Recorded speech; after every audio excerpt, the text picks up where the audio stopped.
Okay, so now we're going to switch to our next session, which is about breaking barriers to study abroad. And I'm going to give you guys a little background information, I think, about why this topic is so important.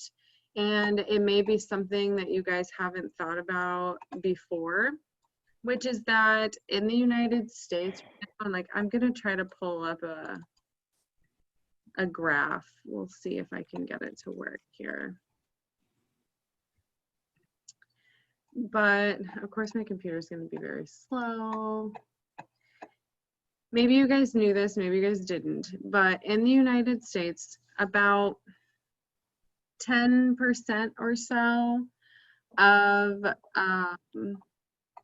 students that study, or students that are enrolled in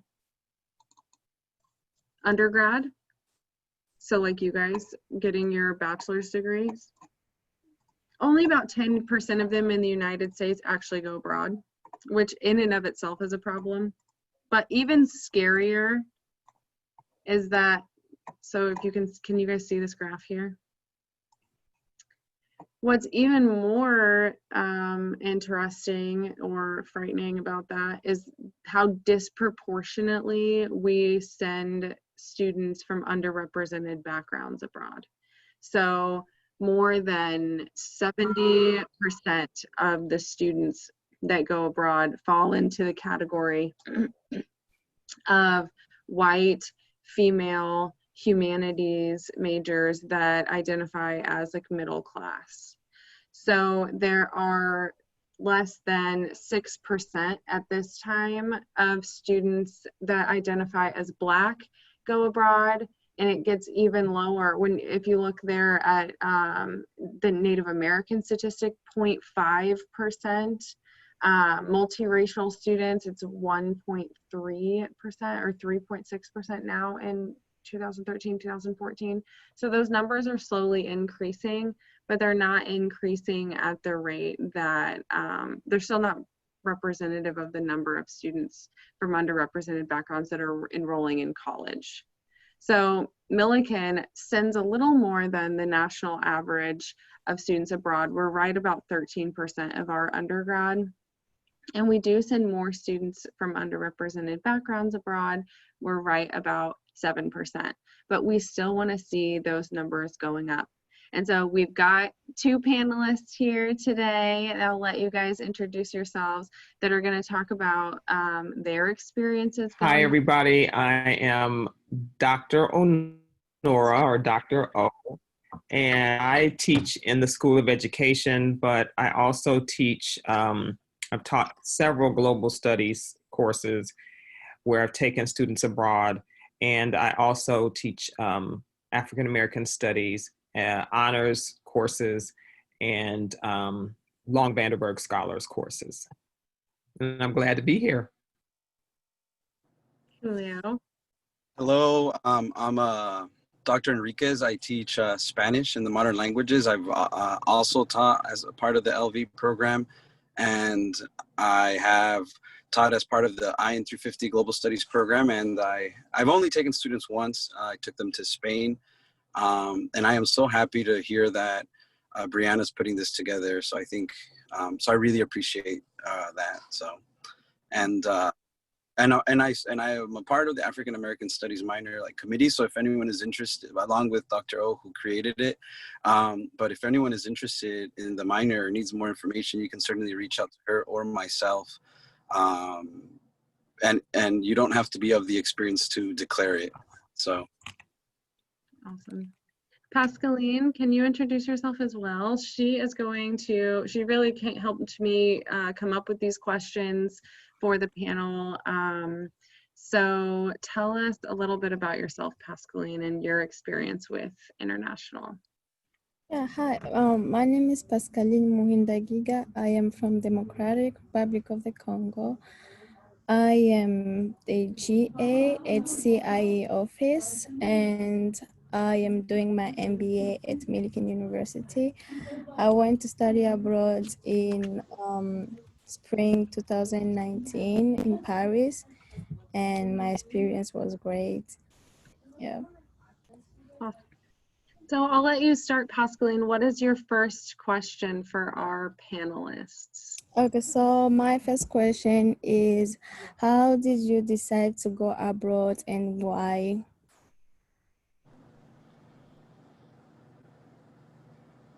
You want me to start, Julio?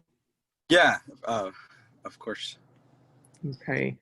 I think that as a faculty member, the reason that I decided to go abroad is because I know how important those study abroad experiences are for students. And even in the shortest study abroad, 2 weeks somewhere in a country other than one's own can open up a lot of not just opportunities, but it can empower students and it can get them to begin to see the world in not such shallow means. In other words, I took students, for example, 2 weeks to England to study Harry Potter. I mean, who would think that they would come back with a global perspective that had changed them for the rest of their lives?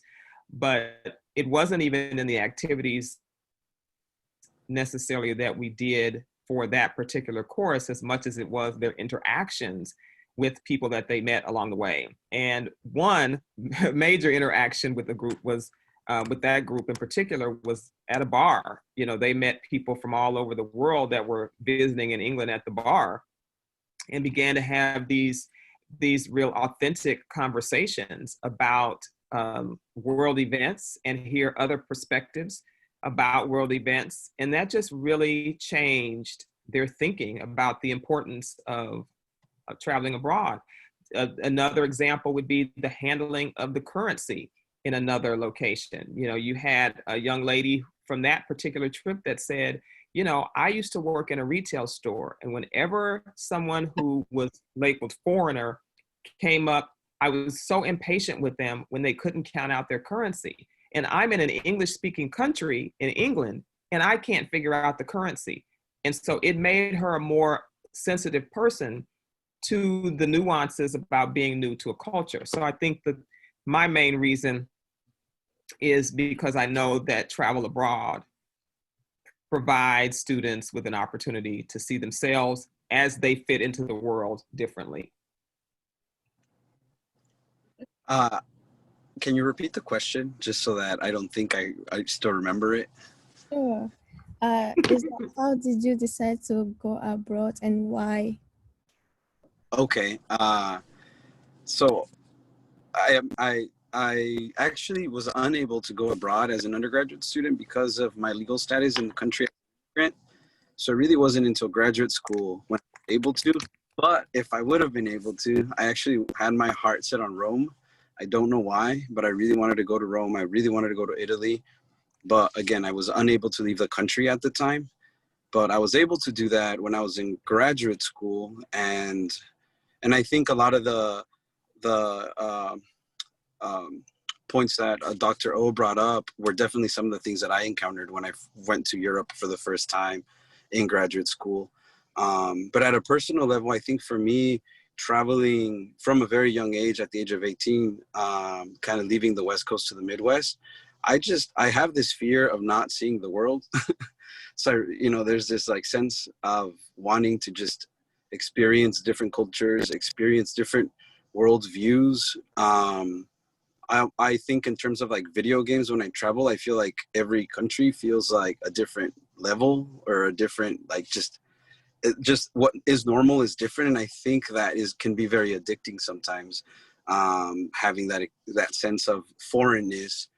But then after a while, you notice patterns, and I think you become more culturally aware, more culturally sensitive. But anyway, so for me, I think that's what it was. And of course, aware of having that experience for myself, I really want to do that for my students as a professor when I, get the opportunity, hopefully once again, when the COVID gets resolved or anyway. I want my students to kind of have that or I don't know, whatever conclusions they arrive to in terms of what traveling abroad means for them. So yeah. Oh, I have a question, and you guys, and feel free to put your questions in the chat or jump in and ask questions. I really just want us to be able to have an open dialogue conversation. It doesn't have to be anything, you know, formal. So my question is in relation to maybe barriers that you've experienced. Why do you think that students from underrepresented backgrounds have such a lower, you know, that their statistics are so much lower whenever it comes to travel abroad? What do you think is the root or cause of that discrepancy? I think money. I'm sorry, Dr. O. Go ahead. I was just gonna say, I think for all students, and I think in particular for me at the time, it was money. Money, you know, and then also the possibility in terms of how traveling was perceived in my culture and with my family, it was to seek economic opportunity, right? Leave Mexico and come to the United States. But then when I think of when family traveled when I was younger, it was for an emergency. So so the idea of traveling for leisure, traveling for exposure to other cultures, in a way, was sort of a privilege that somehow in my mind I didn't think I could participate in, or I think for some of our students, or also just obligations at home in terms of, you know, you're a student, but then some of your financial aid, truthfully, that you receive, you use it to support the needs of the home at the time, or the needs of other members of your family. And I'm imagining, and I always get a little nervous getting into this, but I'm thinking of the gender differences, or in terms of gender and sex. You know, I get the impression when I've talked to some of the women in my class, when I was trying to get them to go abroad, their parents are even more protective of them in terms of them going to another country. And that's for all of the young women that I've talked to, and not just students from underrepresented backgrounds. So that's sort of my impression. I think there are more barriers, but those are just some of the ones that I can think of right now. Yeah, I think Julio's hit the nail on the head. I think one added layer would be, you know, I come from a bicultural home, but I think a big part of it is how will I be perceived in other countries as a Black person? You know, and identity seems to change and shift when you are moving from one geographic location to another one. So for example, my father, who is Nigerian, would say he's not a Black person because that's a color, that's a crayon color. For him, he'd say, I'm Nigerian. You know, that when you step on this soil, all of a sudden now you become Black. And in many instances, you know, he was called Black American or African American, and he's like, no, I'm Nigerian, which then causes all sorts of other problems, you know, from both of those communities, both the white community and Black community, to say, wait, you are Black. And it's like, that's not what he's saying. The identification markers there are different. And, you know, so you don't know how you're going to be perceived in another country. You know, what stereotypes do the people in this country borrow from our Western culture here that then could impact the way I'm able to interact with folks in this other culture. So, you know, those are things that are always going on in your mind as well. And then too, you know, depending on where you're traveling to, you can be a real oddity. And I remember the first time that I traveled to China, and I'm 5'10" in my bare feet.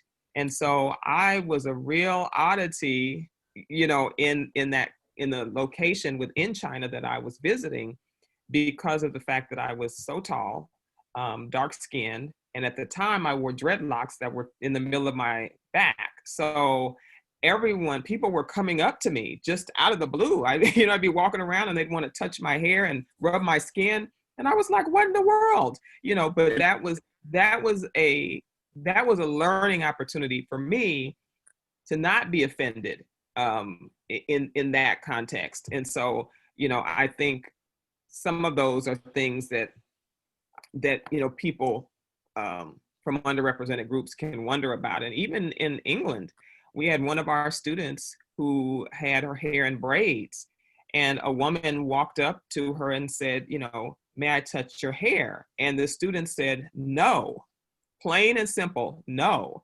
And the woman touched her hair anyway.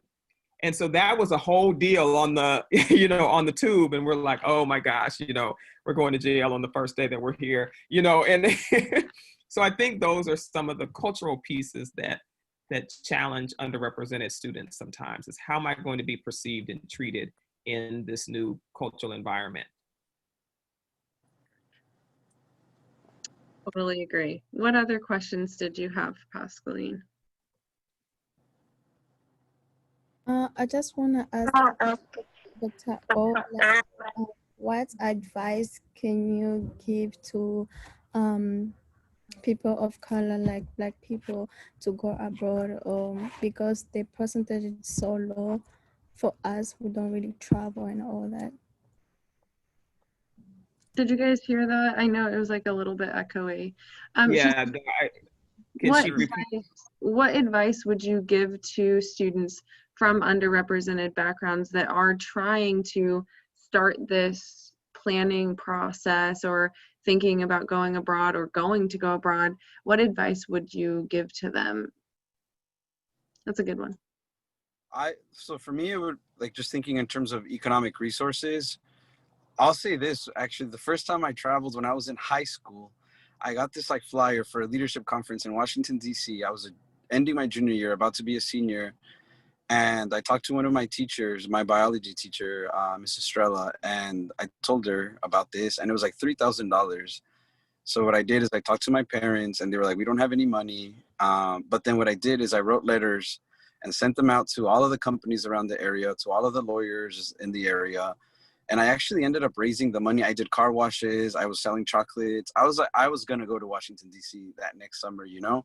I'm saying that because if you really have your heart set on doing something in terms of traveling, you have to get up and do something about it, and you have to go seek that opportunity, unless unless you're somewhere where someone's just going to do that for you and give that to you. But for me, and then my parents did end up helping me because they saw everything I did, and I think they felt bad. But anyway, because they were like, oh, he's going to do this, But in terms of some of the resources that we have here locally, sure, maybe you can do some of those things that I did. But I know at Millikan we have scholarships and grants, and there are other ones that you can look at organizations. I know, like for like Latino students, there's LULAC or MALDEF that they offer scholarships, or if you have a summer job and you can save some of that money.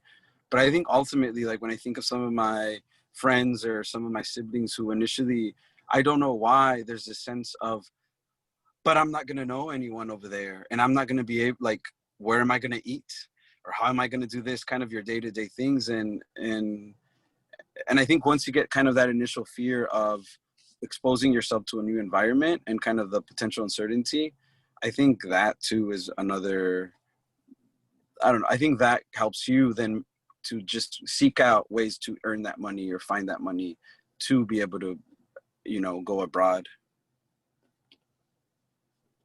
I think too, you're lucky at Millikan. I mean, I've worked with Brianna over the past several years that she's been in that office, and she works her butt off to make sure that she can help make it happen. If that's what you really want to do, she will not only work with you as students, she works with us as faculty, and just really advocates for students on our campus to have these experiences. I think the other thing is with her staying up to date and being involved in diversity abroad networks and whatnot, that also helps to keep us here at Millikan kind of up to date on what are other universities doing and how are other universities working through the obstacles that underrepresented groups may have. So I think looking into what are the funding options on campus, I think another thing is try a short-term study abroad if doing something long-term is not viable for you. Try something short-term. There are always immersions that are 2 weeks long.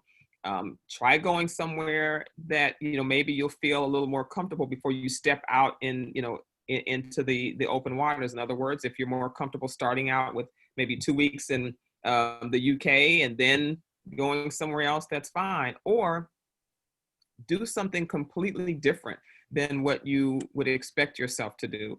You'll be glad that you did it. You'll be empowered. And so I think those are some ways that you can kind of get outside of the box and just do it. Like Nike says, just do it. And I think another thing you can do is find someone else, find a friend, because as Julio said, if you're someone and you're kind of concerned about, studying abroad on your own and you want to do something more long-term, find a friend who's willing to study abroad in the same place as you are and do that and say, hey, the two of us want to go and study for a semester in Japan or, wherever we have built-in partnerships, or create something new. But when it's more than one person, that's helpful as well, because then you don't feel that you're going to be isolated and feel alone. I had a student who, throughout her 4 years at Millikan in the early childhood ed program, she never studied abroad. She was always fearful of going anywhere. And then all of a sudden, when she graduated, a job opportunity came open in Korea, and that's where she wanted to go. And so she went from 0 to 100. And she ended up in Korea, although she had to cut that short because of the pandemic. But, oh, did she love that? Did she love that? She had never really been out of Illinois. She's from Chicago, had never really been out of Illinois, and there she was in Korea, South Korea, and loving that experience. So yeah, just do it sounds cliche, but honestly, just do it. I agree. We do have a few more minutes before our next session, which is the University of the Sunshine Coast in Australia. So what questions do you guys as students have for Julio and Ngozi about travel or, anything? I got questions all day, but I feel like I should give you guys a chance to throw some questions out there.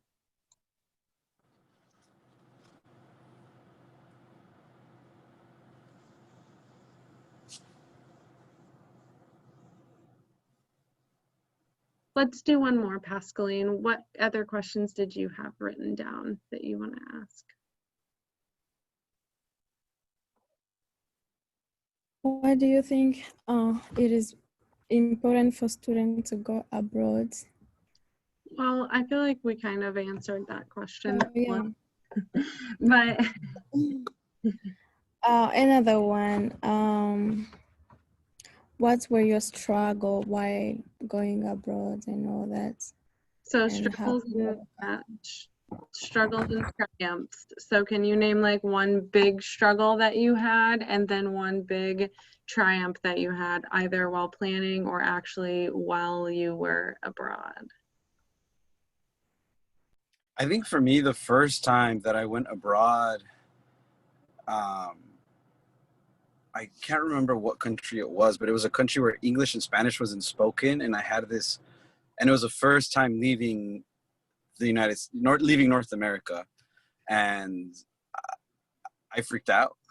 I mean, I completely freaked out. I had this like sense of panic and this kind of like, if something happens, I'm thousands of miles away. But then I think I kind of assimilated into the new environment. But I think that was probably once I was abroad. Prior I can think of other examples, but I'm thinking in terms of once I was abroad, kind of in a new country, that's when I think I was in Amsterdam and I freaked out because of a few things that people were saying in the bus as we were arriving to the city. So I let their kind of commentary get in the way of my experience there. So anyway. For me, it was missing family. I mean, it's surprising how quickly, just even in a 2-week time frame, by day 3, I'm like, well, I miss my cat, I miss my mom, I miss, and and I miss my hamburgers, or, whatever your favorite foods are, you miss that stuff. And that's part of the growing process. That's part of pushing past your norm and pushing outside of that box. And it's not easy, but certainly if you're doing something long term, you've got to find ways to connect with family back home while you are still working to acclimate in the new environment. But I would say probably the biggest struggle for me is always missing my family. And I know I've had this conversation with Brianna, who will say, hey, I'm 2 days in, I miss my son.